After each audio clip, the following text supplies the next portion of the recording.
이건 요한일서 1장 1절에서 10절 말씀을 중심으로 해서 누림과 사귐의 삶이라는 제목으로 말씀을 나눌 때 큰 은혜 되시기를 간절히 축원합니다. 누림과 사귐.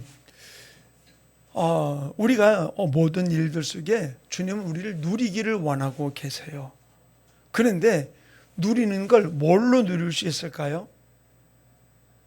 물질이 부유하다고 누리는 것도 아니고 내게 지위가 높아진다고 누리는 것도 아니에요.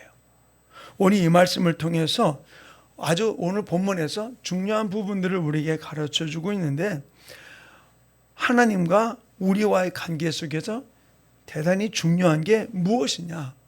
자, 우리 3절 말씀 한번 같이 읽어봅시다. 3절 말씀 같이 읽습니다. 시작. 우리가 보고 들은 바를 너에게 전함은 너희로 우리와 사귐이 있게 하려 함이니 우리의 사귐은 아버지와 그의 아들 예수 그리스도와 더불어 누림이라. 여기 이 본문을 우리가 잘 살펴봐야 되는 게 너희로 우리와 사귐이 있게 하려 했다. 누가? 예수님이 우리에게 와서 하나님과 사귐이 있게 하려 했다. 왜? 하나님과 가로막힌 모든 담을 헐어버리시고 사귐이 있게 만들어 놓은 것이죠. 사귐이 있는 것이 무엇이냐? 우리의 사귐은 아버지와 그의 아들 예수와 더불어 누림이라. 누림은 뭐예요? 아버지가 나의 아버지 되심을, 예수님이 나의 구세주 되심을, 나의 주인 되심을 우리가 누리는 것을 이야기해 주고 있는 거예요.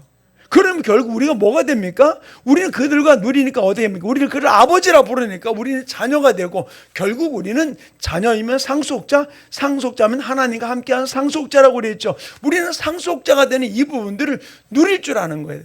속된 말로 세상에서 말하는 금수저를 이야기하는 게 아니에요. 재벌 2세에 대한 언급하는 이야기가 아니에요. 우리가 내가 하나님이 나의 아버지 되고 예수님이 나의 구세주 되심을 누리는 것은 바로 무엇입니까? 주변에서 아무리 뭐라 그래도 나는 뭐예요? 하나님의 자녀고 하늘나라에 소망이 있는 자임을 믿으시기를 간절히 축원합니다. 이것을 믿는 자는 두려울 게 없어요. 왜? 잠깐 후에는 우리가 어떻게 주님과 함께 누림의 역사가 일어나는 부분들을 보여줄 것이기 때문이라는 사실이에요. 그런데 여기서 우리가 이 사귐이라는 단어를 한번 좀 살펴봐야 돼요. 사귐은 바로 무엇이냐? 헬라어로는 코이노니아. 바로 이것은 우리가 잘 아는 교제라는 부분들을 우리가 알고 있어요. 코이노니아. 또는 이것이 좀 맑게 말해서 우리 교제라는 부분들을 이야기하는데, 여기의 뜻은 뭐냐면 참여하다라는 말이에요. 한 똑같은 공동체, 공동의식을 가지고 참여하는 거. 누굽니까? 하나님이 나의 아버지됨을 우리가 믿고 함께 그것을 뜻을 존중하면서 함께 참여하는 부분들을 언급하는 게 이 사귐에 대한 부분을 이야기해 주고 있는 거예요. 이 말에서 개인적인 의미에서 교제는 참여하는 의미가 되지만은, 여기서 우리가 영적인 의미 속에서 이 교제는 무엇을 이야기해 주고 있습니까? 바로 신적인 하나님과 우리가 하나 되는 거 어떻게 합니까? 내 것 가지고 가는 게 아니에요. 하나님이 가지고 계신 그 비전과 꿈에 내가 들어가는 거예요. 아멘? 그럴 때 이것이 바로 우리가 주님과의 뭐라고 된다? 사귐이 이루어지는 부분들을 언급해 주고 있는 것이죠. 하나님이 99% 가지고 내 거 1% 가지고 들어가는 게 아니고, 하나님 안에 나는 아무것도 없고 0%로 하나님의 것을 그대로 다 받아들이는 이 코이노니아의 사귐이 우리 가운데 이루어질 부분을 이야기해 주고 있는 거예요. 이러기 때문에 우리는 내 것 가지고 할 수 있을까요? 하나님이 일을 하는 데는 내 것이 아무 소용없어요. 우리는 하나님의 뜻에 따라서 순종하고 나갈 때 또 그것이 바로 우리의 사귐이 됨을 주님은 우리에게 이야기를 해주고 있는 것이죠. 이 뜻을 성경은 우리들에게 이렇게 서신서를 통해 풀어주고 있는데, 고린도전서 1장 9절은 뭐라고 얘기해주고 있느냐? 너희를 불러 그의 아들 예수 그리스도로 우리 주와 더불어 교제하게 하신 하나님은 미쁘시도다. 우리를 불러서 바로 예수 그리스도, 우리 주와 더불어 교제하는 것, 이 사귀게 만드는 것이 하나님이 놀라운 미쁨이다라고, 기쁨 미쁨이다라고 이야기해주고 있는 것이죠. 바로 어떤 때는 그래요. 혹시 여러분들 중에서 그런 일을 경험해 본 적이 있는지 몰라요? 저는 이 동네 와서 이제 한 18년째 살면서 느끼는 게 뭐냐면은, 여기 또 이제 이 갈마동 지역에 또 월평동 지역에 보면은 아주 이렇게 사람마다 급수를 나누는 부분들이 있어요. 만년동에 있을 때는 더한 부분들이 있더라고요. 아파트에 사는 애들하고 빌라에 사는 애들하고 마치 뭐가 오염되는 것 같이 구분해가지고 막 갈라지는 모습도 저는 보았어요. 그리고 애들도 어려움 당하던 일들도 저는 보았거든요. 그런데 주님은 우리에게 이런 부분을 이야기하는 거예요. 어디 급수를 나누는 이야기가 아니라 단지 내가 예수님을 믿음으로 아들이 자녀가 되고 상속자가 되었을 때 주님과 우리와의 사귐이 있는 것은 바로 내가 어떤 신분 위치 전혀 생각하지 않고 하나님이 내게 허락해 주신 자녀의 권세의 직분과 상속자의 이 직분을 신분을 가지고서 주님과 하나 되어 사귀는 부분들이 있는 거예요. 이 일을 우리 주님이 만들어 주시고 있는 부분들을 언급해 주고 있는 것이죠. 그러므로 빛이신 주님이 그의 아들을 예수 구세주로 영접한 하나님의 자녀들을 어떻게 빛 가운데 거하게 만들어 놓는 부분들 이야기해 주고 있잖아요. 자, 그래서 우리 5절 한번 읽어봅시다. 5절 한번 읽습니다. 시작. 우리가 그에게서 듣고 너에게 전하는 소식은 이것이니 곧 하나님은 빛이시라. 그에게는 어둠이 조금도 없으시다는 것이라. 아멘. 조금도 그분이 없어. 근데 그분이 우리와 사귐이 있었다 그랬죠. 자, 6절 봅시다. 6절 읽습니다. 시작. 만일 우리가 하나님과 사귐이 있다 하고 어둠에 행하면 거짓말하고 진리를 행하지 아니함이거니와. 아멘. 우리가 하나님과 사귐이 있다 그러고 어둠에 행한다는 죄를 짓는 것을 이야기해 주는 것도 있지만 어둠에 행하는 것은 바로 뭐지? 하나님이 원하지 않는 생각을 받아들이는 것. 이것이 하나님이 원하는 게 아니라는 거예요. 그래서 내 속에 늘 목사님이 이야기하잖아요. 내 속에 들어온 여러 가지 많은 생각이 하나님의 생각인지 마귀의 생각인지 사람의 생각인지를 구분할 줄 알으라고. 이것이 수많은 생각이 들어올 수는 있지만 내가 뭐를 붙드느냐는 거예요.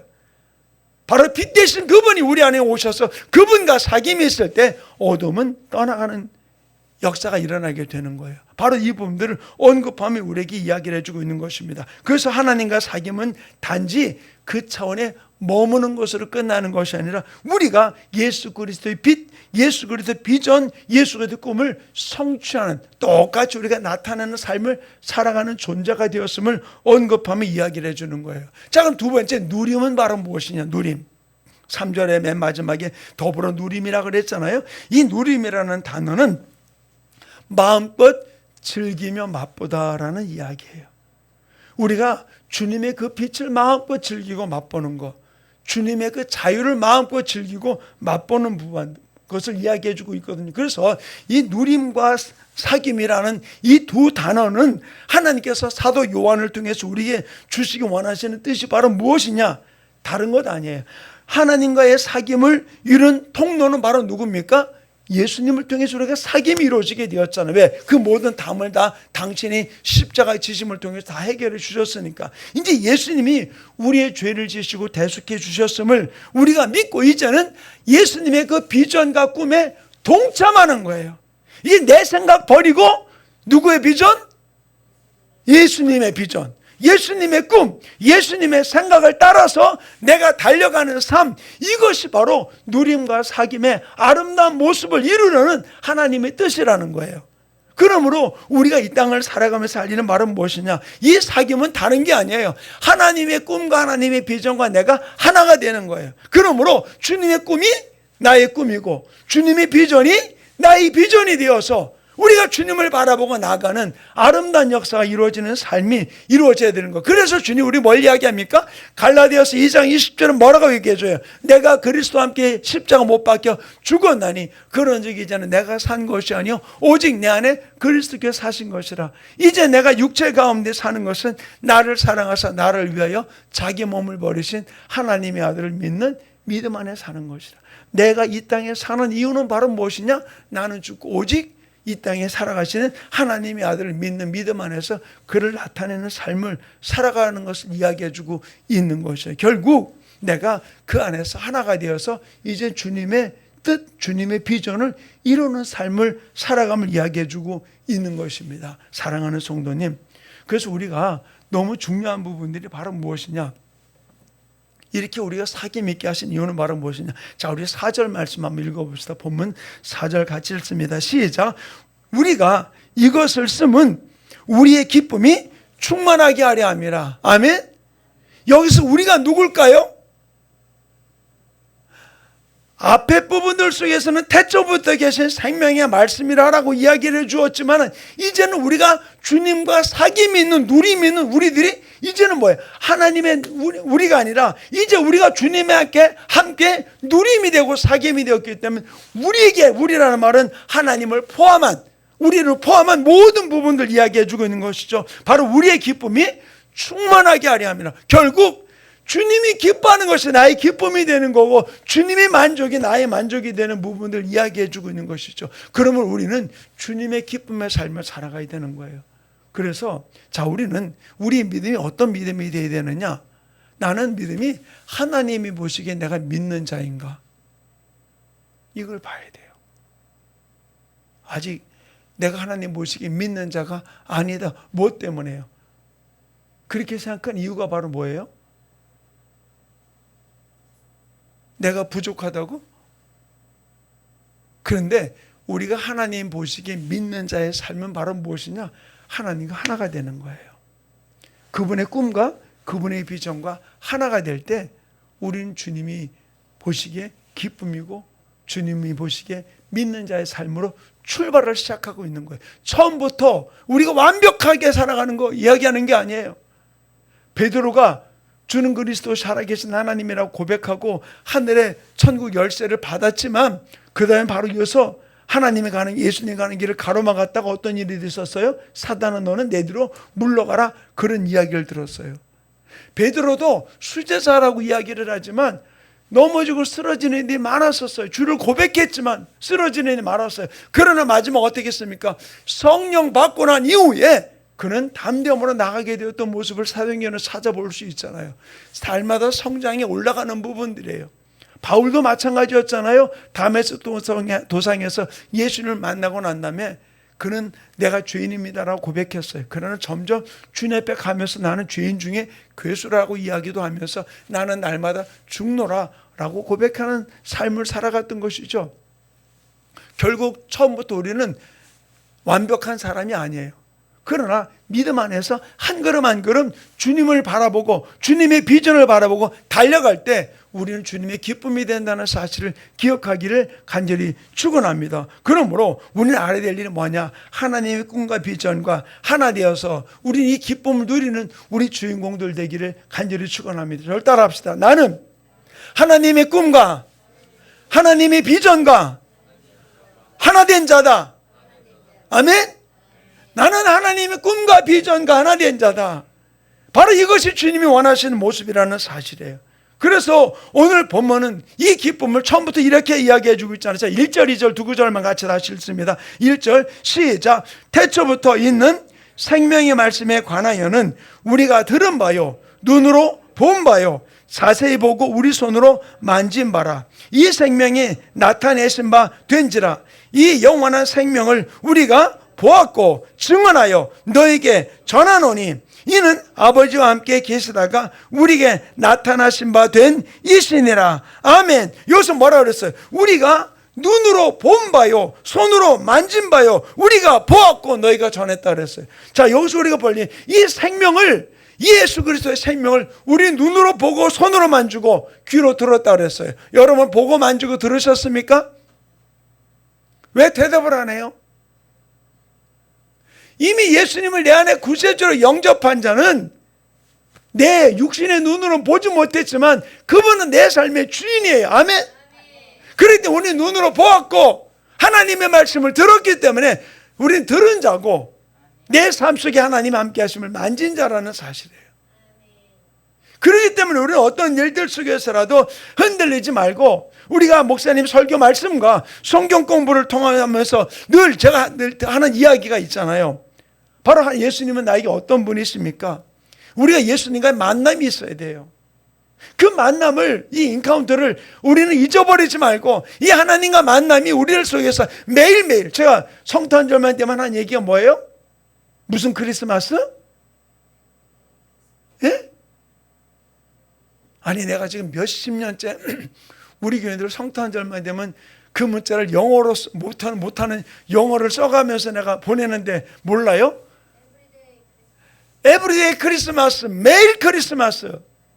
그날만 크리스마스가 아니고, 그냥 우리도 지키지도 않겠지만 이제는 에브리데이, 내가 매일매일 크리스마스, 맨날 그분을 만나는 거, 그분이 태어나는 거예요. 그분과 교제하는 부분들. 이것이 우리가 눈으로 본 바요, 만진 바요, 귀로 들은 바가 된다는 부분들인 거예요. 그 예수님이 지금 나에게 무엇을 하고 계세요? 나와 함께 주님의 보좌를 향해서 가게 만들어 놓는다는 사실입니다. 그러므로 사랑하는 우리 충만교회 성도님, 우리는 할 일이 바로 뭐냐? 자, 우리 9절 말씀 같이 읽어봅시다. 9절, 10절, 두 구절 같이 읽습니다. 시작. 만일 우리가 우리 죄를 자백하면 그는 미쁘시고 위로우사 우리 죄를 사하시며 우리를 모든 죄에서 깨끗하게 하실 것이요. 만일 우리가 범죄하지 아니하였다면 하나님을 거짓말하는 이로 만드는 것이니 또한 그의 말씀이 우리 속에 있지 아니하니라. 자, 여기서 우리 죄를 자백하면 그랬어요. 여러분 혹시 뭔 죄 졌어요? 이 죄라고 그러면 자꾸만 생각하는 게 경찰서 붙들려가는 죄만 죄로 알아. 그게 아니고 내 마음에 하나님 원하지 않은 생각을 품은 거, 내가 하나님의 말씀대로 살지 못한 거, 주님의 비전 가운데 살아가지 못했던 일들을 우리가 또 내 연약함이 내 입술로는 고백을 해놓고도 또 살지 못했던 부분들을 우리가 회개하고 자백하면은 하나님 내 연약함 때문에 이랬습니다. 그럼 뭐라 그런다 그랬어요? 그는 미쁘시고 위로사 우리 죄를 사하시며 우리를 모든 불의에서 깨끗하게 하신다 그랬어요. 우리가 날마다 하나님의 말씀을 내 속에 집어넣을 때 내 속에 똥물들이 다 빠져나가는 거예요. 나쁜 생각, 이전에 가지고 있던 생각들이 다 빠져나가는 거예요. 그러기 위해서 우리가 회개하는 거예요. 그래서 하나님과 사귐이 있어서, 여기서 우리 중요한 것은 바로 하나님과 예수님과 사귐이 있어서 예수님을 나의 구세주, 나의 구원자, 나의 인도자, 나의 생명, 나의 주인 되심을 내가 믿는다면 이제는 우리가 이 땅에서 예수님의 비전을 이루는 주인공으로 달려가기를 간절히 축원합니다. 아멘. 그래서 우리는 예수님의 비전이 내게 꽂혀야 돼요. 날마다 내 삶 가운데서 나와 함께 하시는 그 주님을 날마다 경험하고 체험하면서 눈으로 본 바요, 귀로 들은 바요, 손으로 만진 바라고 됐으니까 그 삶을 경험하면서 한 걸음 한 걸음 달려가는 삶의 역사가 이루어지기 원합니다. 그래서 저는 우리 모든 성도들이 이 땅을 살아가면서도 예수님의 비전으로 똘똘 뭉쳐서 하늘 보좌를 바라보면서 우리가 이 땅이 어떠함 앞에 흔들리지 아니하고 끝까지 달려가는 주인공 되시기를 간절히 축원합니다. 하나님, 내가 주님의 이 누림과 사귐을 올바로 누리면서 예수님의 비전을 품고 달려가는 나의 삶이 이루어질수록 성령님 나를 붙들어 주시고 지켜주시고 축복해 달라고 우리의 주여 삼창하고 뜨겁게 동성으로 우리 기도합니다. 주여, 주여, 주여.